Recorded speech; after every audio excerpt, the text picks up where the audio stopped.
Homeopathy knowledge gain peculiar disease solved by homeopathy. Homeopathy knowledge gain peculiar disease solved by homeopathy.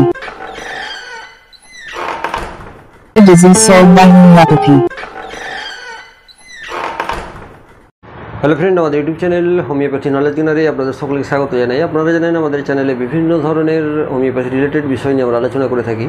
আর আমরা সাধারণত peculiar কিছু symptom, peculiar medicine নিয়ে আলোচনা করি, যেগুলো সচরাচর অন্যান্য আলোচনায় বা অন্যান্য জায়গাতে আপনারা কালেকশন করতে পাননি, বা যেগুলো দেখা যায় আপনি সচরাচর অন্যান্য জায়গা থেকে আপনি দেখতে পাননি, কিন্তু এগুলো সবগুলোই ক্লিনিক্যালি অ্যাপ্রুভড এবং আমরা দেখা গেছে এর ভালো ফল পেয়েছি, সেইগুলো আপনাদের সঙ্গে জাস্ট শেয়ার করি। আর আমাদের চ্যানেলের মূল উদ্দেশ্যই হচ্ছে যারা গ্রাম বাংলায় থাকছেন, ডক্টরের কাছে যেতে পারছেন না, বা অনেকে দেখবেন শহরে থাকলেও ব্যস্ততার জন্য হসপিটালে বা ডক্টরের কাছে যান না, নিজেরা বিভিন্ন ধরনের ঔষধ সংগ্রহ করে সেইগুলোকে ব্যবহার করে থাকেন। কোথাও ইউটিউব থেকে বা কখনো গুগল থেকে বা কখনো মেটামেটিকা থেকে করতে গিয়ে সেখানে কি হয় দেখবেন, একটা ওষুধ সিলেকশন করলেন একটা রোগের জন্য, সেখানে অনেকগুলো মেডিসিনের কথা এসে গেল, অনেকগুলো সিমটমের কথা এসে গেল, যে এটা করলে এটা হয়, ওইটা করলে এটা হয়। তখন উনি কোনটা করবেন ঠিক বুঝে উঠতে পারেন না, যার ফলে উনি একটা ধন্দে পড়ে যান।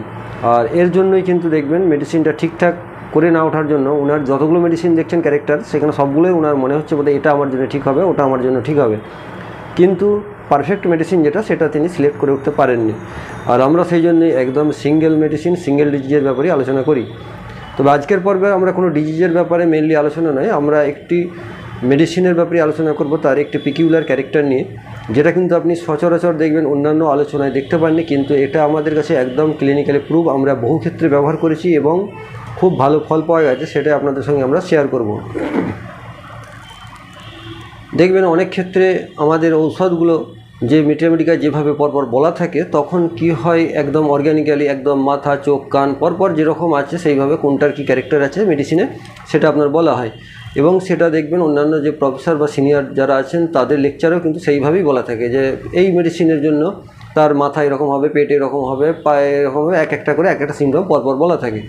তো আমরা সেই বিষয়ে যাব না, আমরা একটা কি দুটো ক্যারেক্টার বলবো যেটা পিকিউলার আপনি কোথাও পাবেন না, কিন্তু একদম ক্লিনিক্যালি অ্যাপ্রুভ সেই ধরনের কিছু ক্যারেক্টারই আপনাদের সঙ্গে আমরা আলোচনা করব। আর আমরা সচরাচর যে মেডিসিনগুলোর কথা বলি সেগুলো কিন্তু দেখবেন খুবই কমন মেডিসিন, কিন্তু তার যে একটা এই ধরনের মূল্যবান পিকিউলার ক্যারেক্টার রয়ে গেছে যেটা সচরাচর আমরা কোনো বইয়ে দেখতে পাই না, সেগুলো কিন্তু আপনাদের অনেকটাই কাজে লাগবে। এবং অনেক ক্ষেত্রে দেখি আমরা হয়তো ভেবে উঠি যে এই ধরনের কেস হয়ে গেলে সেখানে আমাদের হয়তো এটা আর হয়ে উঠবে না, তখন আপনি ভাবেন যে এটা হয়তো অন্য প্যাথিতে যেতে হবে, বা এটা সার্জারি প্রয়োজন আছে, বা এটার জন্য বড় মেডিকেশনের দরকার আছে, এটা সামান্য হোমিওপ্যাথি মেডিসিনে কোনো দিনই সারা সম্ভব নয়। এই ধরনের কেস আপনাদের মনে হতে পারে, কিন্তু যদি আপনার হোমিওপ্যাথি সম্পর্কে কনফিডেন্স থাকে বা আপনার যদি সেই ব্যবহারের এক্সপিরিয়েন্স থাকে, আপনি বহু পেশেন্টকে যদি দিয়ে থাকেন, তাহলে কিন্তু দেখবেন আপনার সেই ব্যাপারে অনেকটাই আশ্বাস থাকবে, বা আপনার যে কনফিডেন্স থাকবে যেখানে আপনি সহজেই সেটাকে দিতে পারবেন এবং ফলও পাবেন। আমরা সেই ধরনেরই আজকে একটি রোগের কথা নিয়ে বলবো। আমাদের দেখবেন অনেক সময় শরীরে কোনো কারণে ইমিউনিটি কম থাকায় হোক বা যে কোনো কারণে হোক, কোনো একটা লেগে যাওয়া, কেটে যাওয়া থেকে একটা কি হলো, ঘায়ের বা ক্ষতের সৃষ্টি হলো। অনেক মানুষ আছে দেখবেন যারা এমনি প্রায় লেবার ক্লাস, যারা সবসময় দেখবেন হয়তো অতটা পরিষ্কার পরিচ্ছন্ন থাকতে পারেন না, বা তাদের কাজটাই এমন কাজ যে পরিষ্কার পরিচ্ছন্ন হলেও সেই কেমিক্যালটা বা সেই কাজটা যেটা ক্ষতিকারক, তার জন্য হার্মফুল আছে, সেটা তার ক্ষেত্রে সবসময় লেগে থাকছে, বা তাকে সেটা নিয়ে ঘাটাঘাটি করতে হচ্ছে। এবার হয়তো তাকে ডাক্তারবাবু বললেন যে তোমার এই কাজটা করা যাবে না, এটা ক্ষতি হচ্ছে, কিন্তু ব্যাপার হচ্ছে তার পেশাটাই এটা, এবং সেই পেশার জন্য তাকে এটা করতে বাধ্য হচ্ছে, নাহলে তার রুজি রুটি বন্ধ হয়ে যাবে। অর্থাৎ সে যখন সেইটা ছাড়তে পারছে না, যার ফলে তার ইনফেক্টেড থেকেই যাচ্ছে, এই ধরনের ঘটনা যখন ঘটছে, তখন কি হচ্ছে, সেই ঘাটা বা যে জায়গাটা ইনফেক্টেড হয়ে রয়েছে সেটা দেখবেন ক্রমাগত বাড়ছে। এবং অনেক সময় আমরা দেখেছি যে সেই ঘাটা বাড়তে বাড়তে এমন একটা পর্যায়ে চলে গেছে যে সামান্য একটা লেগে যাওয়া, কেটে যাওয়া, ছিঁড়ে যাওয়া থেকে শুরু হয়েছিল, তারপরে সেই ঘাটা হাতে হোক, পায়ে হোক, বা শরীরের কোনো বাইরের দিকে যে কোনো জায়গাতে হোক, যে সেখানে দেখবেন সে ড্রেসিং করছে, অ্যান্টিবায়োটিক চলছে, বা আপনার অ্যালোপ্যাথি ট্রিটমেন্ট অনুযায়ী সেখানে যা যা তার মেডিকেশন দরকার সেগুলো সবই হচ্ছে, কিন্তু তার ঘাটাকে কোনোভাবে নির্মূল করতে পারছে না। কোনো অ্যান্টিবায়োটিকও কাজ করছে না, কোনো ধরনের যে ড্রেসিং করে প্রত্যেক দিন যে বাইরে থেকে আপনার কোনো লোশন বা কোনো অ্যান্টিসেপটিক লোশন যে কোনো কিছু দেওয়া হচ্ছে, তাতেও কিন্তু কোনোভাবেই সেই ঘাটাকে শুকনো করা যাচ্ছে না। তার শরীরে দেখবেন যে ইমিউনিটি এতটাই কম যে সেটা কাজ হচ্ছে না।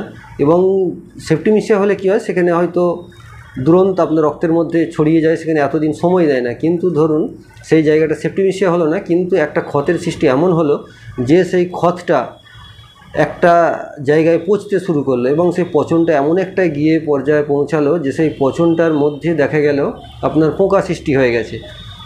আপনি হয়তো এই ধরনের মানুষ দেখবেন যারা রাস্তাঘাটে পড়ে থাকে, যাদেরকে ভ্যাগাব্যান্ড বলা হয়, যারা ঘুরে বেড়ায় এইরকম ফুটপাতে রাস্তায় যদি লক্ষ্য করে দেখেন, অনেকের দেখবেন হাতে পায়ে একটা বীভৎস ঘা হয়ে রয়েছে, সেই ঘাটা পচে গেছে, কিন্তু লোকটাকে আপনি হয়তো দেখছেন 6 মাস, 1 বছর, 2 বছর ধরে আপনি দেখছেন, কিন্তু লোকটা আপনি হয়তো ভাবছেন যে এই লোকটার পায়ে ঘা হয়ে গেছে এবং ঘাটার মধ্যে একটা পোকা সৃষ্টি হয়ে গেছে। আপনি দেখলেই আপনার গা শিউরে উঠবে যে যেমন কোনো কিছু পচে গেলে তার মধ্যে পোকা হয়, সেই মানুষটার দেখবেন হাতে পায়ে সে ঘায়ের মধ্যে একদম পোকা সৃষ্টি হয়ে গেছে এবং সেই পোকাগুলো দেখবেন যেমন পচা জিনিসের মধ্যে খায়, নড়তে থাকে, দেখতে পাচ্ছেন খালি চোখে যে একটা পোকা নড়ছে, অনেক পোকা, সেই পোকাগুলো তার মধ্যে মাংসকে কুড়ে কুড়ে খাচ্ছে সেই পচা জায়গাটাকে, ঘাটাকে। তো তখন আপনি হয়তো ভাবছেন যে এইটা মারাত্মক ব্যাপার, লোকটা হয়তো আর বাঁচবে না। কিন্তু আপনি যদি দেখবেন এটা অন্যান্য প্যাথিতে যাওয়া হয়, দেখা গেছে অনেক ক্ষেত্রে সেই জায়গাটাকে কেটে বাদ দিয়ে দেওয়া হয়, কেটে বাদ দিয়ে দেওয়ার পরেও কিন্তু সেইখানে তার ইনফেক্টেড জায়গা রয়ে যায়, সেটা কোনোভাবেই কিন্তু পুরোপুরি সারে না এবং দেখা যায় সে কাটতে কাটতে হয়তো আপনার পায়ের আঙুলের কাছে এই পচা জায়গার সৃষ্টি হলো, কিন্তু সেখানটা আপনি কেটে বাদ দিয়ে দিলেন, তারপরে দেখা গেলো তার উপরের অংশে আস্তে আস্তে সে পচনটা ধরতে শুরু হলো। সেই পচনটাকে কোনোভাবেই কিন্তু বন্ধ করা যাচ্ছে না। এই ধরনের কেস কিন্তু দেখবেন অনেক ক্ষেত্রেই সার্জারি করা হয়েছে 1 বার 2 বার, কিন্তু তারপরেও কিন্তু সেই পচনটাকে বন্ধ করা যায়নি। আর এই পচনটা যখনই বন্ধ করা যায়নি তখন তার মধ্যে দেখা যাচ্ছে একটা পোকার সৃষ্টি হয়ে যাচ্ছে। এবার যারা দেখবেন রাস্তাঘাটে এরকম পড়ে আছে, অনেক ক্ষেত্রে কী হয় দেখবেন অনেক এনজিও বা স্বেচ্ছাসেবী সংস্থা তারা এই ধরনের সেবার কাজ করে। এবার সেখানে যদি ধরুন তাদের মেডিসিনের খরচা অনেক বেশি হয়ে যায়, তারা হয়তো করে উঠতে পারেন না, যার জন্য সবাইকে সেবাও দিতে পারেন না। এবার আপনি যদি এই যে মেডিসিনের কথাটা বলবো, আপনি যদি এই মেডিসিনটা জেনে থাকেন, তাহলে যদি সামান্য পয়সার ব্যাপার, হোমিওপ্যাথি মেডিসিন ধরুন 20-30 টাকা 40 টাকা এমন কিছু নয়, আপনার পাশাপাশি দেখলেন কোনো একটা এরকম পাগল মানুষ বা কোনো একটা ভ্যাগাব্যান্ড পড়ে আছে, আপনি তাকে যদি এই 20-30 টাকার ওষুধ যদি একটু কিছুদিন ব্যবহার করান বা আপনি মানুষের সেবা হিসেবে যদি দিতে থাকেন, দেখবেন সেখানে কিন্তু সেই মানুষটা সুস্থ হয়ে গেল। আর এই ক্ষেত্রে দেখবেন যার দেখার কেউ নেই বা যাকে নেই, সেখানে আপনার অত ভাবার কিছু নেই, সে এমনি রাস্তায় পড়ে মরছে বা তার এই ধরনের অবস্থা চলছে, সেইখানে যদি আপনি তাকে তুলে নিয়ে কোনো ডাক্তারের কাছে গিয়ে এই মেডিসিনটা অ্যাপ্রুভের কথা আপনি ভাবতে পারেন, তাহলে দেখবেন হয়তো তা সেরে যাবে। এই যে বললাম যে কোনো জায়গায় ক্ষতে যদি কোনো মানুষের শরীরে সেই অর্গানে যদি পোকার সৃষ্টি হয়ে যায়, যে পোকা আপনি খালি চোখে দেখতে পাচ্ছেন সেই পোকার যদি সৃষ্টি হয়, সেখানে আপনি যে মেডিসিনটি ব্যবহার করবেন সেটা হচ্ছে ক্যালকেরিয়া ফ্লোর। এই ক্যালকেরিয়া ফ্লোরের যদি আপনি ক্যারেক্টার খুলে দেখেন, কিন্তু সব জায়গাতে আপনি কোথাও চট করে আশা করি দেখতে পাবেন না, কোনো মেটেমেডিকাতে এরকম লেখা নেই যে সেখানে পোকার সৃষ্টি হয়ে গেলে ক্যালকেরিয়া ফ্লোর দিলে ভালো হয়ে যাবে। কিন্তু আমরা বহু কেসে দেখেছি এই ধরনের কেস পুরোপুরি সলভ হয়ে গেছে।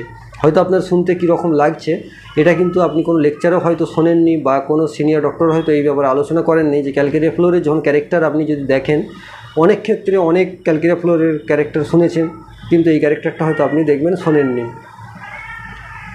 তো এই ক্যালকেরিয়া ফ্লোর যখন ব্যবহার করবেন, এটা কিন্তু একটু হাই পোটেন্সিতে ব্যবহার করতে হয়, মানে 1 m বা তদূর্ধ্ব। তো ব্যবহার করলে দেখবেন এই পোকাগুলো অটোমেটিক্যালি মরে যাবে। আপনি কল্পনাই করতে পারবেন না যে তাকে মুখে 2 ফোঁটা ওষুধ খাওয়ানো হলো আর তার ফলে তার শরীরে যে পোকা সেগুলো মরে গেল, যেটা অ্যান্টিবায়োটিকে কাজ হয়নি, ড্রেসিং করে কাজ হয়নি। বা অনেকে দেখবেন এই ধরনের মানুষদের ক্ষেত্রে কেউ ফিনাইল ঢেলে দেয়, কেউ অন্যান্য কেমিক্যাল ঢেলে দেয় যে পোকাগুলো মরে গেলে ভালো হয়ে যাবে, কিন্তু সেক্ষেত্রে কিছুদিন ভালো রইলো, তারপরে আবার যাকে তাই হয়ে গেল। তো তখন আপনি কি করবেন, এই ক্যালকেরিয়া ফ্লোর কিছুদিন অন্তর অন্তর যেরকম ডোজ হবে সেটা আপনার পেশেন্টের উপর ডিপেন্ড করছে, তার রোগের মাত্রা অনুযায়ী ডিপেন্ড করছে। তো সেখানে আপনি এটা ব্যবহার করবেন এবং এই ক্যালকেরিয়া ফ্লোর যখন উচ্চ শক্তি ব্যবহার করবেন, সেখানে সপ্তাহে 1 বার বা 15 দিন ছাড়া 1 বার। এবং অনেক ক্ষেত্রে দেখা যায় একদিন হয়তো গুলে গুলে খাওয়ারও প্রয়োজন হতে পারে জলের সঙ্গে, ডাইলেশনটা আলাদা করে, সেটা আপনার ডাক্তারবাবুই বলতে পারবেন কোন মাত্রায় কোন রুগীটাকে দিলে এটা ভালোভাবে কাজ করবেন। তো আপনারা যদি এই ধরনের ক্যালকেরিয়া ফ্লোরের ক্যারেক্টার কোথাও পেয়ে থাকেন তো ব্যবহার করতে পারেন, আশা করি অনেকটাই ফল পাবেন, যেহেতু আমরা ফল পেয়েছি এবং এটা অ্যাপ্রুভ ক্লিনিক্যালি একদম আমরা দেখেছি, সেই জন্যই আপনাদের সঙ্গে জাস্ট এটা শেয়ার করলাম। তো আপনারা আমাদের সঙ্গে থাকবেন এবং যদি মনে হয় এই ধরনের কোনো পিকিউলার সিমটম আপনারা জানতে চান, তো সেই মেডিসিনটার কথা বলবেন, যে এই মেডিসিনের কী আর অজানা এই ধরনের যেগুলো ক্লিনিক্যালি প্রুভ আছে, এই ধরনের সিমটম আমরা জানতে চাই, তো আমরা অবশ্যই সেই মেডিসিনটা নিয়ে আলোচনা করব, যেগুলো সচরাচর কোথাও দেখা যায় না, কিন্তু সেই মেডিসিনের ক্যারেক্টারটা কিন্তু অ্যাভেলেবেল আছে। তো আপনাদের আলোচনাটা যদি আপনাদের কাজে লাগে, মনে হয় কোনো কাজে উপকারে লাগছে, তো অবশ্যই আমাদের চ্যানেলটাকে সাবস্ক্রাইব করবেন এবং আমাদের সঙ্গে থাকবেন। আর আমাদের সঙ্গে সরাসরি পরামর্শ করতে চাইলে যে কোনো দিন সন্ধ্যে 7টা থেকে 8টার মধ্যে ফোন করতে পারেন। আর যারা ভারতের বাইরে আছেন তারা এই Indian time 7 PM to 8 PM call করবেন। অবশ্যই আপনাদের সঙ্গে পরামর্শ করব, বা আপনাদের যদি কোনো পরামর্শ দেওয়ার থাকে তো আমরাও সেটা অবশ্যই পরামর্শ নেব। তো সকলেই ভালো থাকবেন, সুস্থ থাকবেন। আজ আমরা এখানে শেষ করছি। ধন্যবাদ। দেখা হবে অন্য কোনো ভিডিওতে অন্য কোনো মেডিসিন নিয়ে।